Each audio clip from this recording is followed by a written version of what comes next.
souhaitons la bienvenue aux urgences. Si votre état s'aggrave, ne vous inquiétez pas, c'est normal. Mon état forcément s'améliore pas. Donc le dimanche soir, on finit par rappeler le 15. Et là, c'est mon mari qui réceptionne le message. Effectivement, il me demande si ma femme est vaccinée, en fonction des symptômes que je lui décrivais. Et je lui ai expliqué que non.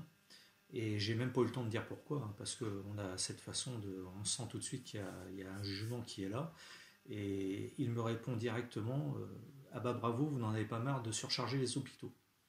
Et là, je reste interdit sur le moment en me demandant mais c'est quand même dingue qu'on puisse parler comme ça, quoi, en tant que médecin.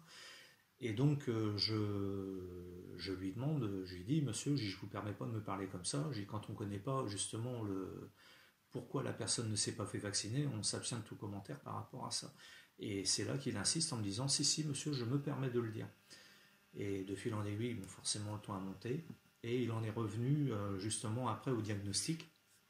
Et donc, je lui ai passé ma femme. Je lui redis la même chose, mon état de santé qui se dégrade, une extrême fatigue, les difficultés, cette gêne que je ressens à respirer, ma saturation qui ne dépasse plus les 95, la température, pareil, qui reste constante. Mais là, je ne ressens pas du tout cette écoute, puisque il finit par me réénumérer toutes les conditions qui font qu'il faut aller aux urgences. Une température qui reste constante, une saturation qui baisse, une difficulté respiratoire.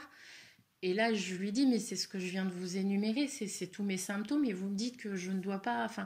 Et là, il n'y a pas vraiment de réponse, et il me dit simplement, la semaine prochaine, reconsultez votre médecin.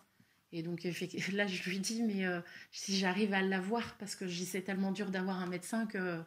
Et là, en fait, il se met un petit peu à rigoler, et puis il n'y a rien d'autre, quoi. L'entretien téléphonique se termine comme ça, donc là un petit peu désespoir de cause, parce que je me dis si mon médecin là j'arrive pas à trouver une place et que quand j'appelle le 15 mon état n'est pas jugé assez critique, l'hôpital ne veut pas de moi, j'avoue que oui, je me suis dit à un moment donné en fait je vais crever chez moi, quoi.